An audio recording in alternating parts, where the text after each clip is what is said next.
C'est parti pour le 46e festival de la bande dessinée d'Angoulême. Oui, 200 000 personnes attendues ces 4 prochains jours avec plusieurs expositions, événements, Batman ou encore Tom Tom et Nana. Le secteur se porte très bien. 2018 a été la meilleure année depuis 15 ans.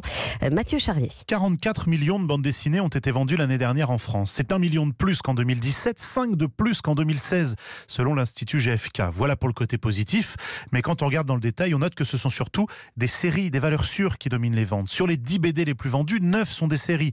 Lucky Luke, Black et Mortimer, L'Arabe du futur, Les Vieux Fourneaux ou encore Dragon Ball. Seuls Marion Montaigne sont dans la combi de Thomas Pesquet, font figure d'exception. Du coup, globalement, la vente des BD franco-belges est en légère baisse. Ce sont les comics et surtout les mangas qui boostent le marché, plus 11% sur un an, explique Benoît Paulet, directeur des éditions d'Argo. Il y a une culture du manga qui s'est installée en France.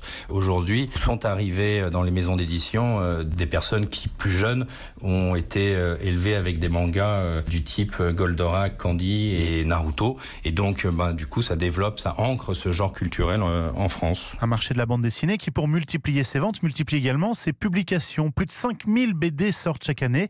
Du coup, peu d'auteurs peuvent vraiment en vivre. Plus de la moitié des dessinateurs et scénaristes de bande dessinée gagnent moins que le SMIC. Mathieu Charrier. Mathieu, un petit appartement